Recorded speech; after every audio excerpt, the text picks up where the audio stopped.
morning po sa ating lahat. Pakibati naman ng Happy New Year yung katabi. Kung may katabi kayo, yan. Happy New Year. At kung may katabi kayo, pakisabi, salamat at ikaw yung nilagay ni Lord na katabi ko sa umagang ito. Yan. Kayo ba ay pinagpala na yung katabi nyo ngayon ang mukhang kaharap nyo? Amen. Napakagandang pakinggan, no? 2026 at ngayon po ay katulad ng ating nakagawian, yung ating pong tema ay hango dun sa tema po na binibigay ng Philippine Bible Society. At yung tema for this year ay iniba natin ng kaunti, pero yung essence niya ay nandoon. So ang theme natin for this month of January ay Align When God's Word Brings Life. At yung life na to ay acronym. No?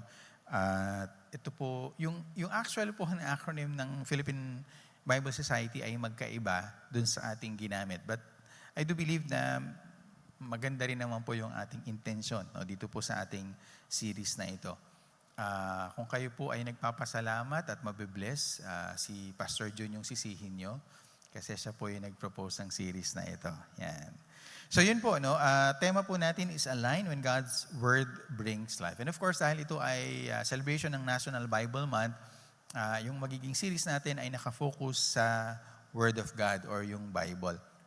And for today, ang ating topic ay, o sermon title ay Lead Us, Lord, Aligning Our Lives to God's Word. At yung aking subtitle pa dyan ay 6 Commitments for a Blessed 2026. Kasi pag nilagay kong 26 commitments, baka tulog na kayo at gutom na kayo bago ako matapos. So 6 commitments lang, no? 6 commitments for a blessed 2026. Sino po dito gustong pagpalain yung taong ito? Amen? Sino dito nakahandang mas marami pang blessing ang darating kumpara sa 2025? Ayun, no, ang taas ng kamay. Talagang excited sa blessing. So kung tayo po ay nagnanais na pagpalain, tayo po ay lalong pagpapalain kung babasahin po natin ang salita ng Diyos. So let me read to you yung ating passage for this morning, which will be based on Psalm 119, verses 105 to 112. Ito po ay from the ESV. Basahin ko po ito. Inibita ko na rin po kayong tumayo bilang paggalang sa pagbasa ng ating kasulatan sa umagang ito. Ito po ang nakasulat. Your word is a lamp to my feet and a light to my path. I have sworn an oath and confirmed it to keep your righteous rules. I am severely afflicted. Give me life, O Lord, according to your word. Accept my freewill offerings of praise, O Lord, and teach me your rules. I hold my life in my hand continually, but I do not forget your law. The wicked have laid a snare for me, but I do not stray from your precepts. Your testimonies are my heritage forever, for they are the joy of my heart. I incline my heart to perform your statutes forever to the end. Pagpalain po ng Panginoon pagkabasa ng kanyang salita, maaari na po tayong muling makaupo. Tayo po ay sumandaling manalangin. Panginoon, thank you for your word, and as we will listen to it, as we hear the message, I pray kayo po ang magbigay nga po muli, Panginoon, ng kakayahan upang kami po ay makarinig at makaunawa. At kung ano po yung mensahe nyo para sa bawat isa, yun nawa po ang aming mapakinggan. At tulungan nyo kami, Panginoon, na ito pong mensaheng ito ay mangusap po sa bawat isa po sa amin. Ano man po ang sitwasyon at kalalagayan po namin sa buhay, kami po ay naniniwala na may salitang napapanahon para sa aming lahat. Kaya mangusap po kayo at Banal na Espiritu, dalangin ko po na kayo po ang kumilos sa aming mga puso at kaisipan sa mga sandaling ito. Manguna po kayo sa pangalan ng salita. Ito po ang aming panalangin sa pangalan ni Jesus. Amen. Before I continue dito po sa ating pong message, gusto ko lang pong magbigay ng short na background dito po sa Psalm 119. No? So if you're not familiar or if you have not read it recently, it will probably be obvious to you if you've read it that Psalm 119 is one of the longest or not, if not the longest Psalms in all of the Bible. No? Kung babasahin po natin ito, it has a total of 176 verses. No? It is not just the longest Psalm, it is the longest chapter. Pag ang basihan po natin ay yung dami ng verses. ang sobrang haba niya na may mga books na Philippians, James at Ruth na mas maiksi pa pag pinag-usapan natin yung dami ng mga talata at mga masasabi po nating haba nung sinulat na ito. It is interesting because it is a psalm, so it's a collection, or it is a song or poetry, but its focus is on the law of the Lord. At ang emphasis ay ang kahalagahan nito, pagmamahal nito, at ang katotohanan na sa gitna po ng mga pagsubok, ito po ay ating pong napangahawakan. Coincidentally, ito pong purpose ng psalm na ito ay to celebrate the Word of God and to instruct the people of God. Ginagamit po ito sa Jewish tradition to celebrate yung tinatawag na Rosh Hashanah, which is the Jewish New Year. So, it's a very appropriate passage.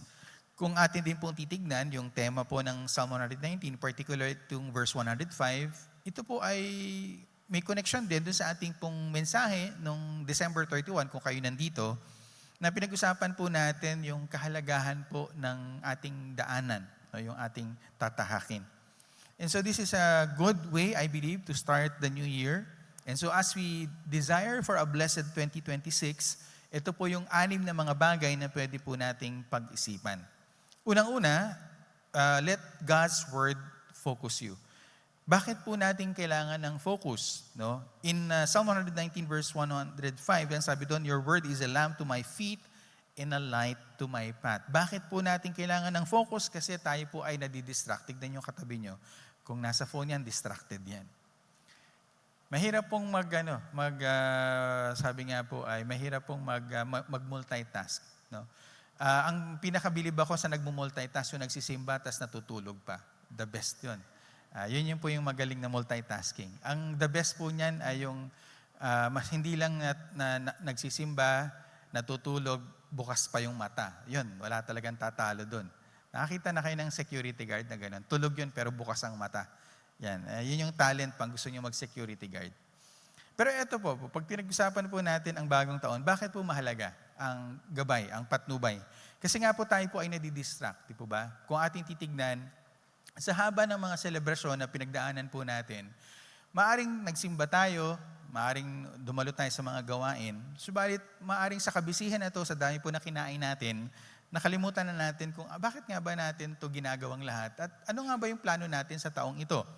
Hindi ko alam kung uso pa sa inyo ang naglalagay ng New Year's resolutions. Meron po ba dito? Honesty lang, gumawa kayo ng New Year's resolution. Taas ang kamay.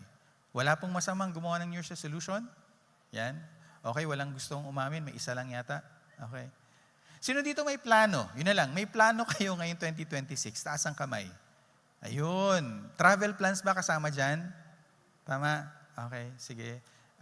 Pag nag-travel kayo, huwag nyo lang kaming kalimutang pasalubungan. No?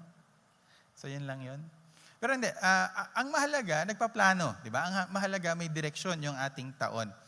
Pero yun nga, sa panahon na tayo ay hindi sigurado kung saan tayo pupunta, kailangan natin ng gabay. At dito nga, napakaganda pong reminder sa atin, itong sa Psalm 119 verse 105, na yung Word of God, yung Bible, can be our lamp and can be our light. Bakit natin kailangan ng lamp? Bakit natin kailangan ng light? Kasi madilim. Diba? Hindi natin alam kung saan dadaan. Pwede nating ihalin tulad yun sa ating buhay. Pag tayo ay nalilito, naliligaw, confused, we are overwhelmed with so many problems, we need the guidance of the Lord. Ang reminder sa atin, simple. Sa panahon na tayo naliligaw, nalilito, balikan po natin ang salita ng Diyos. Minsan po, pag tinignan po natin ang ating buhay, katulad nga ng isang tinanong ko kung nandito kayo ng December 31, nung simula ba ng last year, nung January 2025, in-expect niyo ba matatapos kayo o makakarating kayo dun sa punto nung 2025 ng December 31? In other words, yung expectation niyo ba kung nasaan kayo last year, nagkatotoo ba?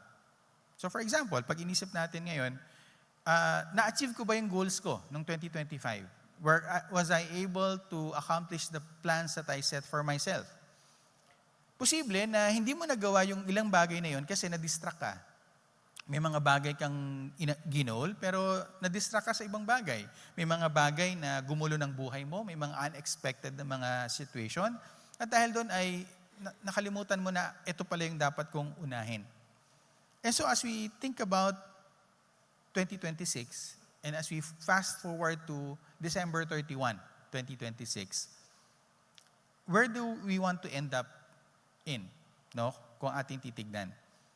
And so, the moment that we lose our focus or lose our way, ang reminder sa ating ganito, go back to the Word of God. Go back to the Bible. And then, as you read the Word, ask the Lord, Lord, nalilito ko, naliligaw ako ng landas, I'm not sure. Ipaalala mo sa akin, bakit ko nga ba pinili itong kurso na to? Or bakit nga ba ako nagtatrabaho dito sa trabahong ito? Bakit ko nga ba ito pinakasalan? Iba-ibang usapan yan. Kailangan maging clear sa atin kung ano ba yung purpose natin. Okay? Sino dito may relationship pero hindi pa kayo kasal? Paano nyo malalaman kung dapat na kayong pumunta sa next level o dapat na kayong mag-break? Alam nyo ba yung sagot sa tanong na yon? O kung di nyo alam, tanongin nyo sino mong pastor na dito? Si Pastor Ton, tanongin nyo. Siya makakasagot niyan. Hindi natin alam lahat ng sagot, di ba? May mga bagay na hindi natin sure. But what we can be sure of, we can go to the Word of God to ask for guidance and direction. So, if you want to be blessed this 2026, there's one commitment that I can encourage you to make. That is, commit to read the Bible and allow it to guide you in times of confusion and uncertainty. Sa panahon na kayo po ay naliligaw ng landas, sa panahon na kayo po ay nalilito kung ano yung dapat yung gawin, napakaganda pong alalahanin. Huwag po kayong mag-consult kay ChatGPT. Ang tanongin niyo po si Lord. Amen po ba doon? Kasi, matanong ko lang, meron ba sa inyo, sinubukan nyo na, nagagawa kayo ng desisyon, kinonsulta nyo si AI? Meron ba? Aminin, meron? Wala pa naman. Okay. Kasi gano'n na yung nangyayari doon sa ibang mga taong nakikilala ko. Na parang, ano ba yung dapat kong kainin? Tanongin si AI. Ano ba yung dapat kong gawin sa buhay?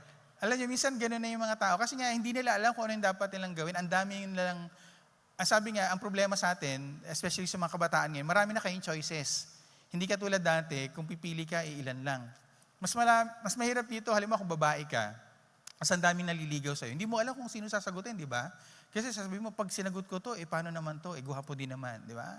Sino nakaka-relate sa ganung problema? Taas ng kamay. Wala? Wala nga. Okay, sige.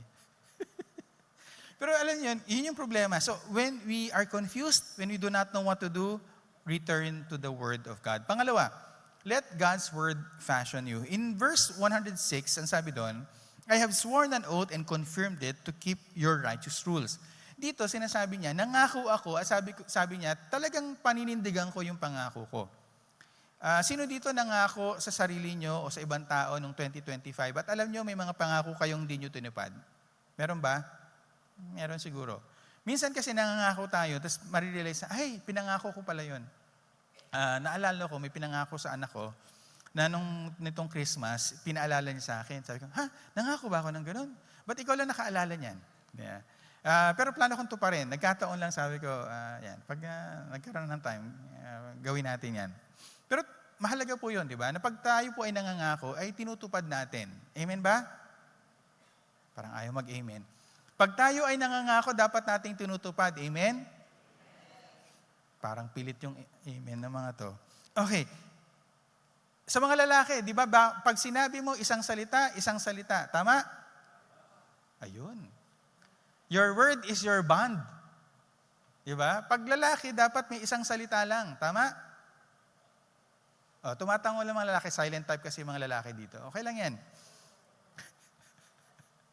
Pero yun yung mahalaga. Pag nangakakot tayo, tinutupad natin.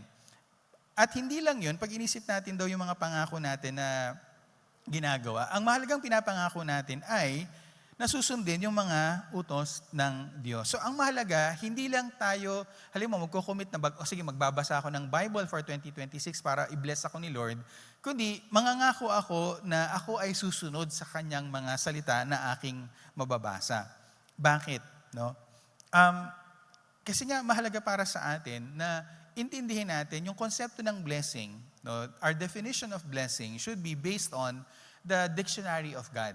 Kasi ano ba yung definition ng blessing pag tinanong mo si God sa kanyang dictionary? Para sa akin, ang sagot nun ay, a blessed life is a righteous life. A righteous life is fashioned by a commitment to obedience to God's word.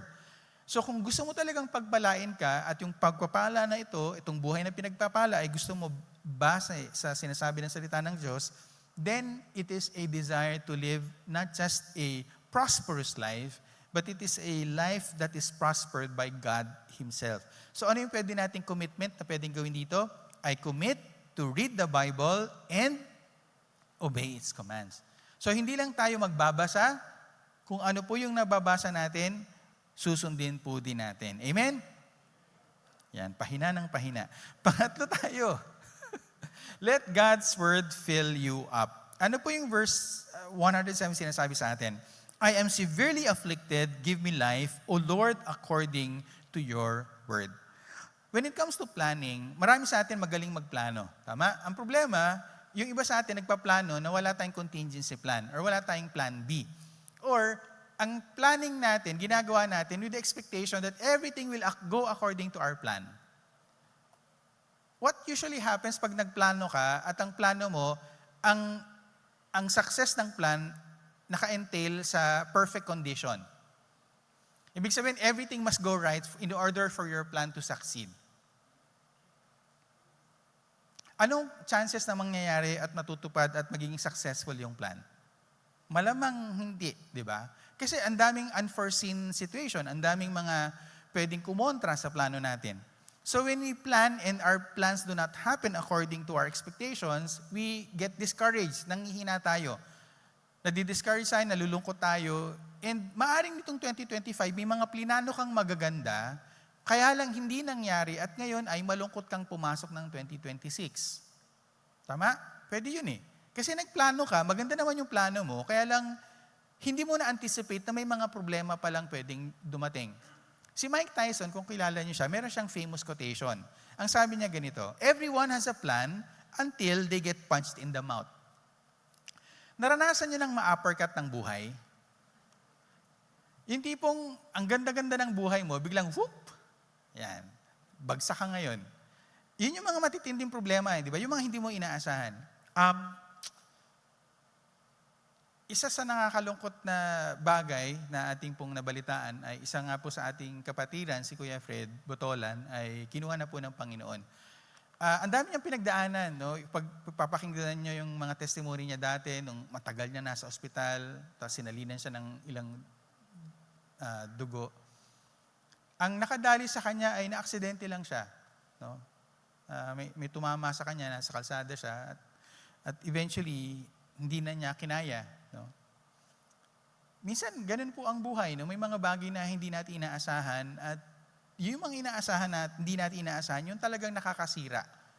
And so pag maganda yung plano mo at yung in-expect mo mangyayari, then all is well, all is good. Kaya lang, the moment that our plans do not happen according to our expectations, sana tayo pupulutin. And so in the moment of our weaknesses, in the moment that we are down, in the moment that we do not have the strength to get up on our own, ang sabi ng Bible, when I was severely afflicted, give me life, O Lord, according to your word. In other words, let us allow the word of God to fill us up, to give us strength, to renew us, to refresh us.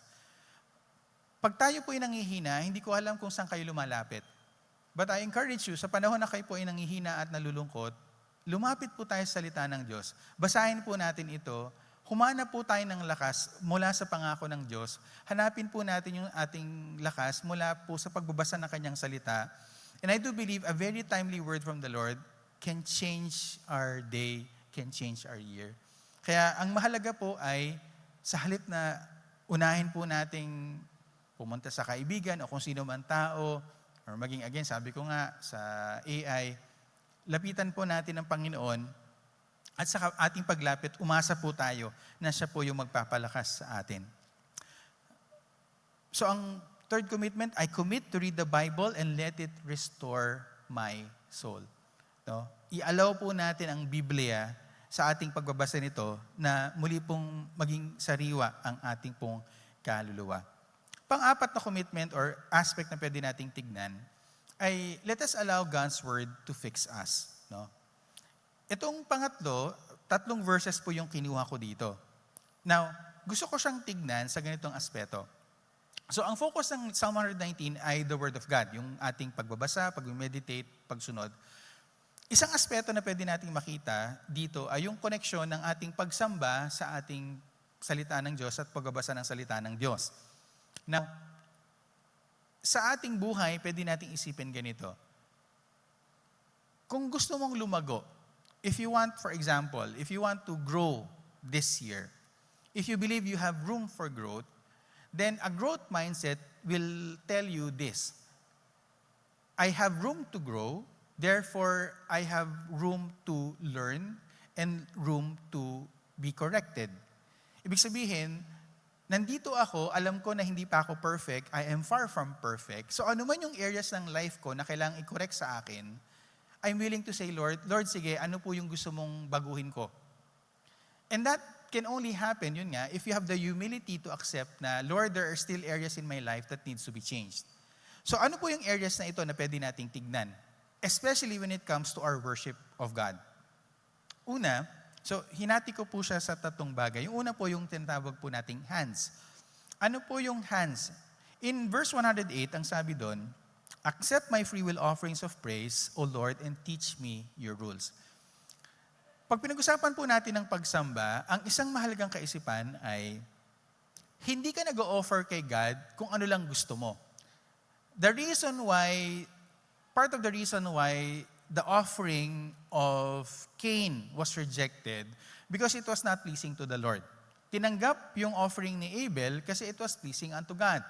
Yung kay Cain ay hindi. In other words, may kaisipan na hindi porket nandito ka at nag-aalay ka ng pagsamba, automatic tatanggapin niya ni Lord. Parang alam mo yun na, Lord, nandito ako, upo na ako, tanggapin mo yung pagsamba ko. Or, Lord, eto yung offering ko, binibigay ko, tanggapin mo yan. Kailangan natin maintindihan na hindi porket nagbibigay tayo ng pagsamba at ng pag-worship, sinasabi ni Lord, thank you kaagad. Pwede niyang sabihin, I do not accept your offering. Pwede niyang sabihin, I reject your offering.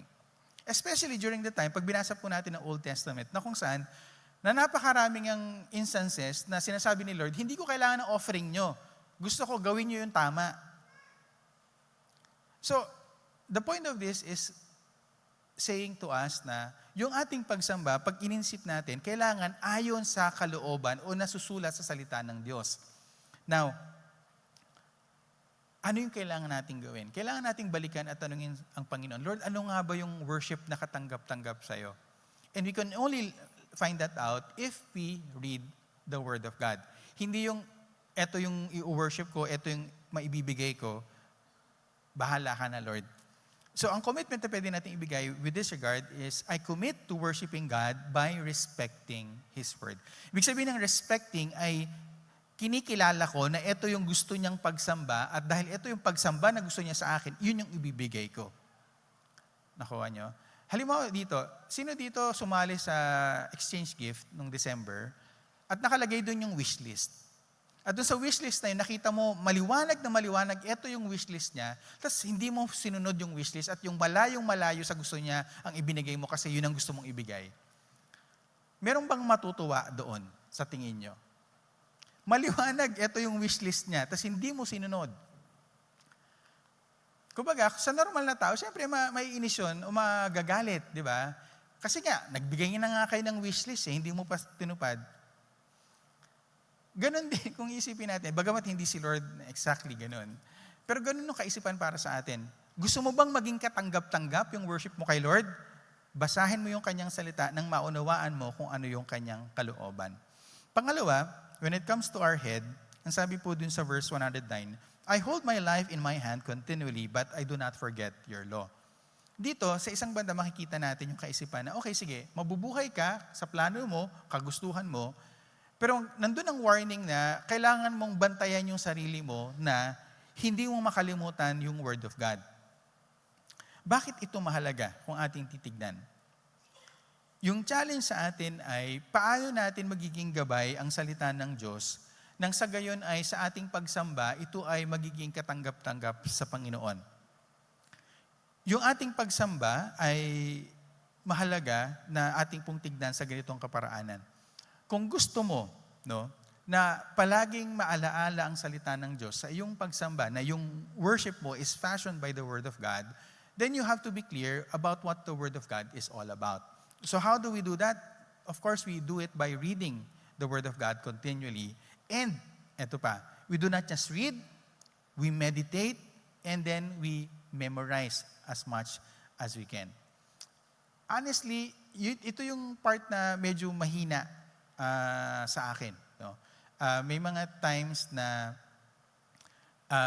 ina-assume ko na lang na basta nag-meditate na ako, okay na yon. Pero ito nga, ito is a reminder sa atin, whatever we can do in order for the Word of God to remain near to us, yun po yung pwede po nating gawin. No? So ano yung commitment na pwede nating gawin dito? I commit to worshiping God by remembering His Word. How do we remember His Word? By reading it, meditating in it, and by memorizing it. And then finally is with our hearts. In verse 112, tatalod tayo sa dulo, sabi doon, I incline my heart to perform your statutes forever to the end. May mahalagang konsepto dito na pinapasok, yung ang sa puso. Ano yung sinabi niya dito? I incline my heart to perform your statutes forever. Bakit mahalaga yung pag-i-incline natin ng ating mga puso? I like to explain it this way. Sino dito may mga asawa na? Taas ang kamay. Okay. Sa paggising nyo ba sa umaga, at kung katabi niyo yung asawa niyo natutulog, pag tinitignan niyo ba siya sa bawat umagang ibinibigay ni Lord, sinasabi niyo ba, Panginoon, salamat po at ito po yung mukha na nakikita ko sa aking paggising. Ganun ba ang palagi niyong kumbaga every morning since nung kinasal kayo, Lord, salamat po, ito po yung mukha na bumabati sa akin sa paggising ko sa umaga. Meron bang ganun? Walang patid, talagang yun ang pakiramdam ninyo. Taas ang kamay. Taks. Okay, mga nagtaas ng kamay. Kung magiging honest tayo, kasi nasa simbahan tayo, minsan, yung ganong feelings hindi palaging nandun. Di ba? Maaring sa puso natin, we are thankful, di ba? Pero yung feeling minsan wala doon. So ano yung challenge? Ang challenge sa atin ay, kung alam mo na parang medyo yung puso mo ay hindi na nagiging ganun yung attitude, kailangan natin ibalik. Di ba? Kasi nga, pag hindi natin binantayan, yung pag inalaw natin yung inis, yung asar, yung galit na magtuloy-tuloy, yung puso nating nakadirect sa ating partner or sa ating asawa, unti-unting mapapalayo at pupunta na sa iba. Which is ayaw natin mangyari, tama? So ang challenge sa atin ay, kung ano yung puso natin, chinecheck natin kung saan nakadirect. Ganon din ang sa salita ng Diyos. Ang hamon sa ating mga puso ay, kung napapansin natin napapalayo yung puso natin, yung direksyon, palayo sa Word of God, we challenge our hearts na, uy, teka lang, bakit ba ako nanlalamig? Bakit ba ako, sabi nga, natatabangan sa pagmamahal sa salita ng Diyos? We check ourselves on this thing. So, what commitment can we make? I commit to worshiping God by realigning my heart to His Word. Check po natin, yung aking puso ba, ang pagmamahal ko pa rin ay nasa salita ng Diyos. Now, let me okay. Gumawa ako ng, ayan. So, ang commitment na pwede natin niyang gawin, pag pinagsama-sama natin tatlo, I commit to worshiping God by respecting and remembering His Word and realigning my heart to His Word. So, yan by one, take 3 yan. No? Pag kinuha nyo itong commitment na to. 3 commitments na pwede natin gawin when it comes to the Word of God and worship. 5, let God's Word free you from temptation. The sure way to lose our way is to divert from the road we were meant to walk on. Marami sa atin may plano, kaya lang naliligaw ng landas kasi nga mali ang direksyon o daan na pinupuntahan. Minsan nagiging adventurous tayo, minsan sinusubukan natin, maiba naman kaya ako ng daan para naman subukan ko kung may ibang daan papunta doon sa lugar na yon. Sabi ni Elder Fred, yan, ang Waze daw nanliligaw. Tama ba?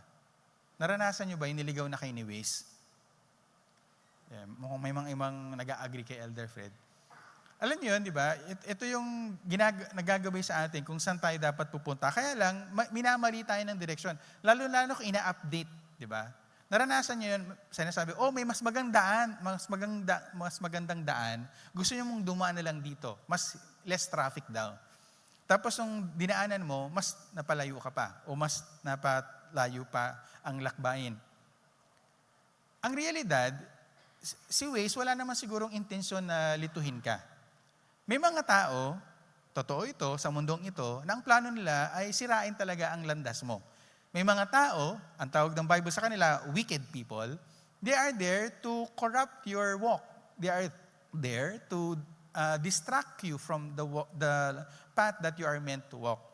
Ang trabaho nila ay tuksuhin ka at ilayo ka sa Panginoon. Remember, temptations look, sound, and smell good. And the only way to avoid them is by sticking closely to God's Word and God's ways. So ang challenge po sa atin, kung gusto mong makarating sa paroroonan mo this 2026, umiwas ka sa tukso. Alam mo kung ano yung mga tukso, di po ba? Alam mo yung mga bagay na gusto mong gawin at alam mo yung mga tukso na pwedeng magpalayo sa'yo dun sa destinasyon na gusto mong puntahan. If you want to have success in not falling for the enemy's traps that is written here in Psalm 119 verse 10, you need to get closer to God and to His Word. So ang commitment na panglima na pwede natin gawin, I commit to read the Bible and let it help me flee from temptation. Kung gusto nyo bang makalayo, makatakas sa tukso, sabi po sa atin, magbasa po tayo ng Bible at tulungan po natin ang ating sarili sa pamagitan ng pagsunod at pakikinig sa kanyang salita. And then finally, let God's Word feed your joy. Pag inisip po natin ang buhay, pag ang usapin lang ay do's and don'ts, it will be boring. No? Pwede natin sabihin, pag ang buhay ay puro na lang sa ito yung dapat kong gawin, ito yung hindi ko dapat gawin, or ito yung expectation sa akin, dapat kong sundin, yung buhay natin can be routine.